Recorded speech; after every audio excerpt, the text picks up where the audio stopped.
Hey, what's going on, guys? Before we get into the unboxing, this kit was sent to me by the folks there at Samurai Buyer, so just want to give you guys a quick little introduction in case any of you are unaware with this service. Basically, it's a proxy service for buying stuff from Japan, and what you might find it particularly useful for is past premium Bandai stuff that maybe came out a while back, maybe you missed it at the time when it came out, and you want to try to find it. It's kind of hard to do outside of Japan, so this is an interesting way to find it if you want to check out the site. So here on the site you can see there is something for premium Bandai. You can go here to browse premium Bandai stuff, but that's going to be like all of premium Bandai, which is much more than just only Gunpla, so you probably have to search through a few pages to find out all the Gunpla stuff. It's easier to just search for something that you're looking for specifically, but what I really especially want to draw your attention to is up here at the user guide. This is going to be the most useful information here that you need to know about using a proxy service if you never have. There's information about their combined shipping options. They have that for you, so kind of like using a private warehouse if you ever shopped on HobbyLink Japan. There's also information about their usage fees, return and cancellation, shipment fees. All that stuff is important to know before shopping on the site, of course. And then down here, information about their services. So there's three main services here. Proxy shopping service is basically anything you find on a Japanese site, you can basically just put in the link and then buy that. They'll buy that for you through the link that you send them. Auction service is the same kind of thing, basically just through an auction, obviously. And then transfer service is something you buy yourself on a Japanese website and then you have it sent to Samurai Buyer for them to package. They can package things together for you and send it to you, because when you're buying stuff on Japanese websites, they oftentimes won't ship abroad, so you'll have to ship it to somewhere domestically in Japan, so you can ship it directly to Samurai Buyer's warehouse, and then they'll package that and send it out to you, and you can combine stuff, so that's useful. So check out the site if you're interested in checking out some stuff from Japan, figures or premium Bandai, Gunpla stuff, things like that. So again, big thanks to Samurai Buyer for sending me this kit. Now let's get into the unboxing. Alright, so let's get into it, guys. As you can see, this is very clearly a premium Bandai box, as you can tell from the monochrome box art here on the front, and the fact that it's actually a photograph of the painted version of the kit here for the box art instead of an actual illustration, but still looks really nice. It's in this blue color scheme for this, where the robot itself is pretty all over the place in terms of colors. They usually try to go with like the main color of the mobile suit as like the main color for the monochrome for these P-Bandai kits, but I think this kind of teal blue color is just sort of like a happy medium. There's certainly some teal blue on the kit, but there's a lot of colors going on with this kit. Anyway, it's a pretty unique design for sure. I am very well aware that the master grade Riga-Z, the original that this one is based off of course, is regarded as one of the worst master grades, but I am hoping that there'll be enough 1.5 ENIS into this that it's greatly improved. Definitely all the new parts look fantastic, but we'll see how much they can help the base kit to be an enjoyable build anyway. So of course we've also got his AK-47 style weapon over there on the side. Honestly, not really all that into him. It's unique, that's for sure, but you know, it's a futuristic giant robot. It's a little bit cheesy, to be honest. And you can see down here at the bottom, there it is in its transform state. The transform state of this is pretty god-awful. It looks pretty bad.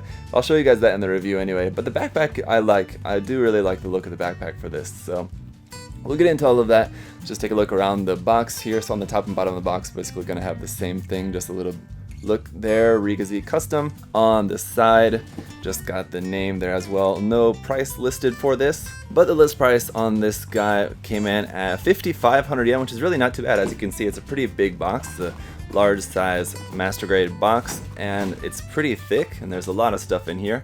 Although I assume there's going to be a lot of leftover parts as well, but we'll see just how many once we can get a look at the manual. And just take a look at this, how multicolored that is. You've got some blue, some gray, some bright purple, bright red, bright yellow, orange in there. You've just got a bunch of colors straight off the bat.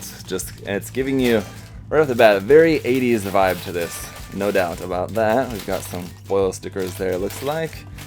That typical kind of 80s version of white, as it's sort of like a minty white color there, like we see with like the old GMs and stuff. Got a bunch more purple. That is all for the backpack. I actually like the backpack in that purple color. It's, again, very unique.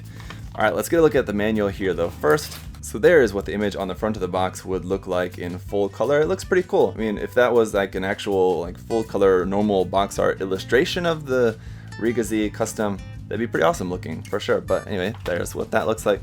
On the back, a little guide about how to put on the water slides. This does include somewhere in there, we'll find them. And then there's just the waterside marking guide here for this, so where those are going to go around on the kit. It doesn't look all that extensive. There's a handful of them, but nothing really all too crazy. But at least you can see a nice front and back reference image of the kit there when it's all painted up, so you can get a good look at that. From the front, kind of normal color scheme, and then you have the back with just that bright purple and red all there for the backpack. It's looking pretty wild for sure. There's the official painting guide there down at the bottom as well in Japanese and English, so it's cool that even for the P-Bandai kits they go to the trouble of giving us that in English as well. It's appreciated for that stuff. Unfortunately though, with these, pretty much most if not all of the P-Bandai kits, the master grade kits, they don't have like the usual like master grade center page where there's a bunch of photos and information and stuff like that. Unfortunately we don't have that, but we do have our parts list here, and you can see there on the A runner we were using like 3 or 4, 5, 6, 7 parts, and then a whole bunch of leftover parts there, leftover parts a bunch there from the F runner, from the G runner, a whole bunch of leftover parts, and then there's pretty much extra leftover parts on pretty much all of the runners until you get down into the XA. So I'm guessing those are going to be all the new parts for this, starting from XA, XB, XC, XD, XE, XG, all the way to XI2. So those are going to be all the new runners. So it looks like about half the runners are new and half are old. So it's not too bad. Here's a breakdown of what you're going to be building in here: the mobile suit, the shield, and the beam assault rifle. So it's just going to be going all through the construction of that, and then going through the transformation there at the back, I should say, not articulation, and then just, yeah, finishing up the transformation, and that's it. So nothing really too crazy. Let's just get into the runners. Alright, so first up we do have some foil stickers here, quite a few of them I should say, but mostly it looks like eyes and cameras there. You've got a couple little black ones that probably go inside some vents or something. The red circle ones and then the yellow kind of square looking ones, and then this big one over here probably going to be the most egregious ones, but we'll see how bad or how unnoticeable or noticeable those look on the finished kit in the review anyway. Then here's a look at the water slide decal sheet. It's quite interesting. There's a lot of really nice decals on there. You've got white, black, red, yellow, and it's mostly a lot of markings and things like Refine, Zeta Gundam, the EFSF logos and EFSF markings and stuff on there, Londo Bell markings. As far as like just general caution markings, there's not really all that many. It's like about half and half caution markings and just like logo markings. We do have 4 little screws that we're going to be using here for this. We've got PC122 for our pulley caps here in gray. Then we've got this MP runner for new hand parts for this kit. So this runner is from 2012, originally used for the Master Grade Age kits, then later used for the Master Grade Gym Sniper 2 and other different versions of that we've seen out in the past couple years. So it's going to have a nice new set of hands. That's good news. And then we've got the beam saber effect parts for this. So it uses the Mega Beam Sabers, which are using the perfect grade size beam saber effect parts here. So this is officially runner Z, but this is Saber 3, originally from 2000. So these would be the beam saber effect parts that are usually used for 160 scale kits. Alright, then runner E here is where we're going to start off. This would be from the original Riga Z kit, and some of the parts don't really all look all that too bad. There's some detail on there, a little bit, not really a lot though. It's in this very light, kind of minty kind of color. And let's see the date on this guy. Originally from 2001, so I'm actually a little bit surprised by that. I expected that, I didn't know offhand, but I was expecting like 1999 or something for the year of this, so 2001. Anyway, we've got 2 of this E runner. And then runner F, once again from the original kit still. This is in dark gray ABS plastic here for some frame parts for this. And we've got 2 of these. And then runner G, some more gray ABS frame parts still from the original kit. Runner I, basically just a couple of big parts here, still from the original kit, but back to that minty color. And then runner J, some dark teal blue colored parts here from the original kit, basically for the feet, looks like mostly, and a couple other little detail parts. We've got 2 of this runner. And then runner K has some more inner frame and joint parts here. This is the last runner from the original kit, but some nice detail on these. So the internal frame of the original kit was not that bad, what frame that it did have. We got 2 of this K runner. Alright, then new parts here. We've got runner XA. It's 4 colors. We've got some clear parts there down at the bottom for new parts for the head. A couple of brown parts there for these barrel parts of the beam rifle. And a bunch of other parts for the beam rifle there. We've got a couple more hand parts and a couple other little detail parts. And one little part up there in red for his new chin piece. Runner XB is some more gray ABS, some new parts for the internal frame. It looks like there's quite a bit of them. As that's continued onto runner XC here as well, a bunch more of that. And we've got 2 of this XC runner. An XD, some new exterior armor parts, including a new pilot figure there as well, a bunch of new parts for the head and skirting armor as well. Then we're at XE, more new exterior armor parts here, and all the details looking really nice, especially on those wing bits, the exterior detail looking very nice. We've got 2 of this XE runner. Runner XF, some new parts in that dark blue color for the torso and feet parts, new part there for the shield as well. Runner XG1 here, all of that beautiful bright purple color parts for the backpack. We've got runner XG2 as well for this half of the runner there. Runner XH1, all of these bright yellow-orange little detail parts now we've got new added for this kit, as well as runner XH2, a copy of this half of the runner there. And finally, runner XI1 is some new parts here in red, and then XI2, a copy of this portion of the runner up there.